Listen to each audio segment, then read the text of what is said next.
नमस्कार दोस्तों। बिहार पहुंचे नरेंद्र मोदी। बिहार के मुख्यमंत्री नीतीश कुमार ने हाल ही में राजनीतिक गतिविधियों से साहब आपको मैं बता दूं कि उन्होंने अपना मुंह मोड़ लिया है। यह स्पष्ट भी हो रहा है कि वह भारतीय जनता पार्टी से नाराज भी चल रहे हैं। मैं आपको साहब एक एक पॉइंट बताऊंगा कि एनडीए से लगातार वो जो दूरी बना रहे हैं और प्रधानमंत्री नरेंद्र मोदी की कुर्सी को खतरा भी महसूस हो रहा है। साहब आज आपको बता दूं कि हाल ही में प्रधानमंत्री नरेंद्र मोदी जी जो दौरा किए, बार बार मीटिंग जो बुलाई, उससे साहब स्पष्ट क्या होता है गुरु कि नरेंद्र मोदी की कुर्सी जो है वो बिना पैर की होती जा रही है।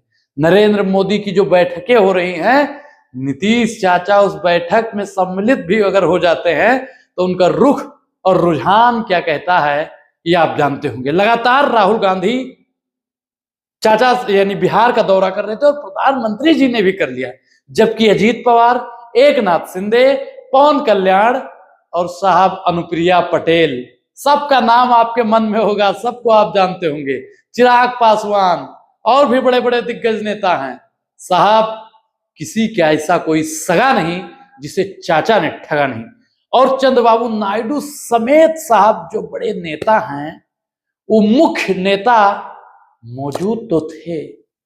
इससे साहब होता क्या है समझिए गुरु कि इससे पहले दिसंबर 2024 में भी साहब एक मीटिंग हुई थी जिसमें गृह मंत्री अमित शाह द्वारा क्या कहा गया था ये आप सब लोग जानते होंगे। मैं आपको वो भी बताऊंगा क्योंकि भारतीय जनता पार्टी के एक एक चीज को बताना अनुराग ओझा का दायित्व है, फर्ज है। साहब अमित शाह ने जो बैठक बुलाई थी, अमित शाह जी ने जो बैठक बुलाई थी साहब, उसमें बड़े बड़े नेता शामिल नहीं हुए थे। उसके पीछे के कारण को आप समझिए। इन बैठकों से उनकी साहब सियासत गरमा चुकी थी, भूचाल आ रहा है। भारतीय जनता पार्टी डरी हुई है, सहमी हुई है।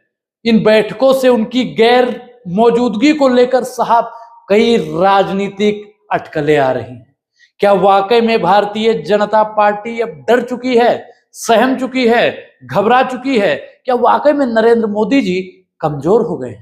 आप मुझे बताइए, क्योंकि नीतीश चाचा एनडीए का दामन जल्द में ही छोड़ने वाले हैं। इस खबर को आपको कोई नहीं बताएगा, जिससे संकेत मिल रहा है कि जेडीयू और भाजपा के रिश्तों में साहब कटुता आ गई है। अच्छे संबंध नहीं रहे। भारतीय जनता पार्टी से दूरी बनाकर, दरार डालकर चाचा दिल्ली की गद्दी पर बैठना चाहते हैं। आप सोचिए, स्पष्ट कीजिए कि चाचा वही चाचा है जिसको भारतीय जनता पार्टी साहब लगातार सवाल पूछ रही थी। आप बताइए मुझे कि नीतीश कुमार की नाराजगी क्यों बढ़ रही है? नीतीश कुमार क्यों भारतीय जनता पार्टी का दामन छोड़ रहे हैं? नीतीश की नाराजगी का कारण क्या है? यह आपको सिर्फ और सिर्फ अनुराग ओझा बताएगा। मैं आपको जब जब सच्चाई से रूबरू करवाता हूं तब तक जो अंधभक्त होते हैं वे ट्रोल करने का काम करते हैं। हाल ही में नीतीश कुमार दिल्ली गए थे, आपको मालूम होगा साहब उनके साथ में क्या हुआ था। तो प्रधानमंत्री नरेंद्र मोदी ने उनको जो कहा वो भी मैं आपको बताऊंगा साहब, क्योंकि सच दिखाना, बिहार की बात करना, देश की बात करना। जब नीतीश कुमार दिल्ली गए थे तो प्रधानमंत्री नरेंद्र मोदी ने उन्हें मिलने का समय नहीं दिया था। और आज नरेंद्र मोदी जी को देखिए साहब मिलने के लिए बिहार जा रहे हैं और बिहार में नीतीश चाचा उनसे किस प्रकार का रवैया अपना रहे हैं आपको साहब एक एक डिटेल मैं बताऊंगा, क्योंकि सच दिखाना सिर्फ मेरा फर्ज है। सर्व दिखाना मेन स्ट्रीम मीडिया नहीं दिखाती है। भाजपा के जो अध्यक्ष जेपी नड्डा थे, उनके पास भी कोई ठोस बातचीत नहीं थी साहब करने के लिए। कारण क्या बताते? बताइए। देश का प्रधानमंत्री बिहार के मुख्यमंत्री से क्यों नहीं मिला? ये बात पूछता है भारत और गोदी मीडिया पर थूकता है भारत। इससे पहले भी साहब, इससे पहले भी प्रधानमंत्री और जेडीयू यानी नीतीश चाचा के बीच में दो दरकिनार थे, उसके बारे में भी मैं स्पष्ट करूंगा। इससे पहले भी भाजपा के कई शीर्ष नेताओं के बयान नीतीश कुमार के खिलाफ थे। आखिर नीतीश कुमार से इतनी नाराजगी भारतीय जनता पार्टी का मुख्य समस्या को आप समझिए, नीतीश कुमार के लिए असहज करने वाले रह गए हैं साहब। अब समय आ गया है कि भारतीय जनता पार्टी की सियासत में भूचाल आएगा। भारतीय जनता पार्टी साहब अपनी कथनी और करनी में जो बयानबाजी कर रही थी, अब तो मोदी जी 50 तक प्रधानमंत्री रहने वाले हैं। इससे साहब स्पष्ट हो गया है कि भारतीय जनता पार्टी की कुर्सी कभी भी डगमगा सकती है। आपको बता दें साहब कि अमित शाह ने एक टीवी इंटरव्यू में कुछ टिप्पणियां की थी, आपको गुरु याद होगी वो टिप्पणियां। उस टिप्पणी में उन्होंने क्या कहा था, जिससे आप सब लोग जानते होंगे, अगर नहीं जानते हैं तो मैं आपको बताऊंगा, जिससे राजनीति की गलियारों में साहब हलचलें मच गई।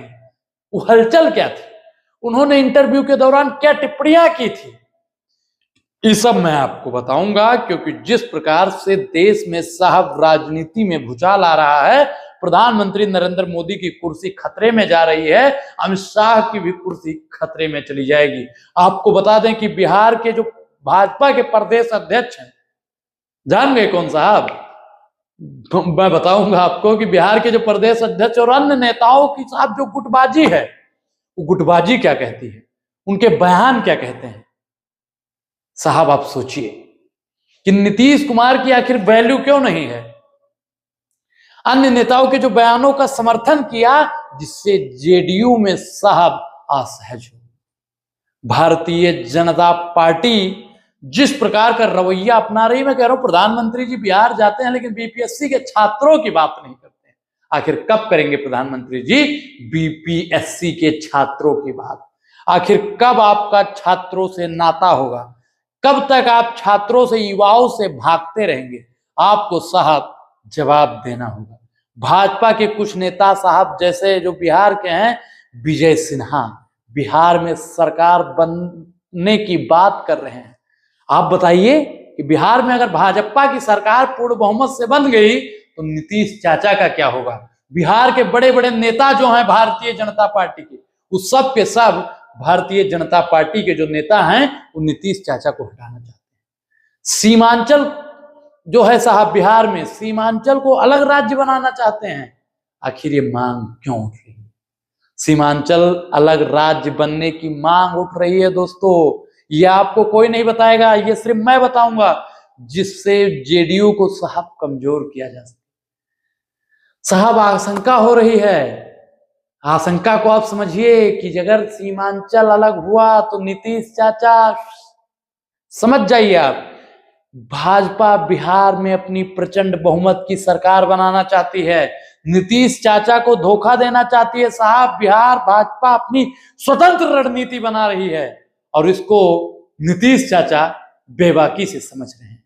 नीतीश चाचा, चंद्रबाबू नायडू, अनुप्रिया पटेल और चिराग पासवान और तमाम दिग्गज जो नेता हैं, वो भारतीय जनता पार्टी का दामन कभी भी छोड़ सकते हैं। मैं आपको बता दूं दोस्तों कि भाजपा के विधायक और सांसद लगातार यात्राएं कर रहे हैं, जिससे यह स्पष्ट हो रहा है। स्पष्ट क्या हो रहा है, क्या कुछ नया हो रहा है बिहार में? मैं आज आपको एक एक रुख भारतीय जनता पार्टी की लौटी, जिससे स्पष्ट हो रहा है कि वह बिहार में अपनी पूर्ण बहुमत की सरकार बनाना चाहते हैं और वो बिहार में अपनी पकड़ को मजबूत कर रहे हैं। इससे घाटा किसका है, नुकसान किसका है? आप समझिए, इससे नुकसान है तो सिर्फ और सिर्फ हमारे चाचा, यानी सबके चाचा नीतीश चाचा। राजनीतिक विशेषज्ञों का जो अगर माने तो वो भी बड़ा बड़ा दावा कर रहे हैं।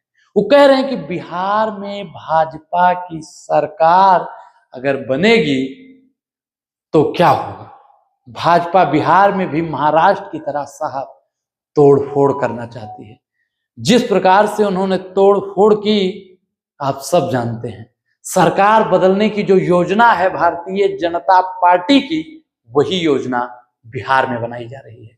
क्योंकि बिहार में अभी जेडीयू की सरकार है, कई बार नीतीश चाचा ने शपथ भी ले लिया। ये सब मायने क्या रखता है, स्पष्ट क्या करता है कि महाराष्ट्र में भाजपा ने जो किया, कहीं वही तो नीतीश चाचा के साथ में होने वाला नहीं है। अगर वही होता है तो साहब सोचिए कि महाराष्ट्र में भाजपा ने शिवसेना के अंदर विभाजित कर दिया, एकनाथ शिंदे को मुख्यमंत्री बनाया। आप सब जानते होंगे क्योंकि किस प्रकार से धनुष को बाण से अलग किया गया और तीर को तरकस से अलग किया गया, आप दुनिया जानती है। और महाराष्ट्र की राजनीति को महाराष्ट्र के लोग भी अगर देख रहे हैं तो बहुत सही तरीके से वो समझते भी होंगे। इस वीडियो को साहब बिहार के एक मोबाइल तक पहुंचाना आपका फर्ज है।